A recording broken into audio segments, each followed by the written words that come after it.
1961 में भारत के विभिन्न राज्यों के मुख्यमंत्री को चिट्ठी उन्होंने लिखा कि आरक्षण से आने वाले प्रतिनिधि देश में वैमनस्य पैदा करते हैं। श्री राजीव गांधी जी ने 1985 में आरक्षण से आने वाले लोगों को उन्होंने बुद्धू कहा, लेकिन ईश्वर का लीला देखिए कि राजीव गांधी जी के ही परिवार में श्री राहुल गांधी जी बुद्धू तो नहीं लेकिन पप्पू जन्म ले लिए। आप भी जानते होंगे कि परम पूज्य बाबा साहब डॉक्टर भीमराव अम्बेडकर जी को चाचा नेहरू जी के जमाने में किस तरह से प्रताड़ना झेलना पड़ता था। वही चाचा नेहरू जी 1961 में भारत के विभिन्न राज्यों के मुख्यमंत्री को चिट्ठी उन्होंने लिखा कि आरक्षण से आने वाले प्रतिनिधि देश में वैमनस्य पैदा करते हैं। रिजर्वेशन की आरक्षण की कोई आवश्यकता नहीं। उस कड़ी को बढ़ाते हुए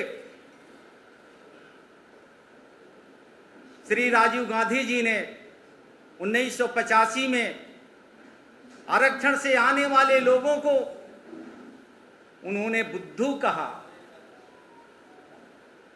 मैं आपको बताना चाहता हूं कि श्री राहुल गांधी जी के पिता राजीव गांधी जी ने आरक्षण से आने वाले लोगों को बुद्धू कहा, क्योंकि राजतंत्र से आने वाले ये लोग हैं। लेकिन ईश्वर का लीला देखिए कि राजीव गांधी जी के ही परिवार में श्री राहुल गांधी जी बुद्धू तो नहीं लेकिन पप्पू जन्म ले लिए, जो कब क्या बोलेंगे कहां बोलेंगे खुद को उनको मालूम नहीं चलता है। उसी कड़ी को आगे बढ़ाते हुए श्रीमती इंदिरा गांधी जी ने मंडल कमीशन को काल कोठरी में बंद कर दिया, ठंडे बस्ती में डाल दिया। और इतना ही नहीं, श्री राजीव गांधी जी ने 85 और 90 के दशक में उन्होंने तो इतना तक कह दिया कि आरक्षण की कोई आवश्यकता नहीं है, रिजर्वेशन की आवश्यकता नहीं है। उसी कड़ी को बढ़ाते हुए आज श्री राहुल गांधी जी समय समय से देश के बाहर जब अमेरिका के धरती पर होते हैं तो संविधान के ऊपर उंगली उठाते हैं, आरक्षण के ऊपर उंगली उठाते हैं।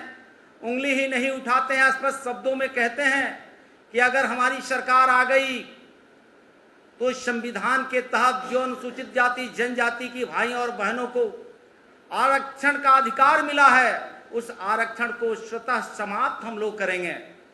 हम धन्यवाद देना चाहते हैं देशवासियों को कि जिस तरह से कांग्रेस आई के शासनकाल में, यूपीए के शासनकाल में एक एक करके देश के संविधान को इन लोगों ने छेड़छाड़ किया, आरक्षण को खत्म करने का काम किया। लेकिन देश के यशस्वी प्रधानमंत्री नरेंद्र मोदी जी आरक्षण को, प्रदत्त अधिकार को, संविधान को सुरक्षित रखते हुए कश्मीर में धारा 370 के तहत संविधान में दिया हुआ आरक्षण को नहीं मिल रहा था। लेकिन देश में नरेंद्र मोदी जी का आगमन होता है और कश्मीर के धरती से धारा 370 को समाप्त करके अनुसूचित जाति जनजाति भाई और बहनों को जो आरक्षण मिलना चाहिए, नरेंद्र मोदी जी के नेतृत्व में वहां आरक्षण प्राप्त हो रहा है। एक तरफ देश के नेता नरेंद्र मोदी जी, एनडीए शासनकाल के नेता आरक्षण के पक्षधर हैं, संविधान के पक्षधर हैं। दूसरे तरफ महागठबंधन के नेता और खास करके श्री राहुल गांधी जी आरक्षण और संविधान को बदलने के समर्थक हैं।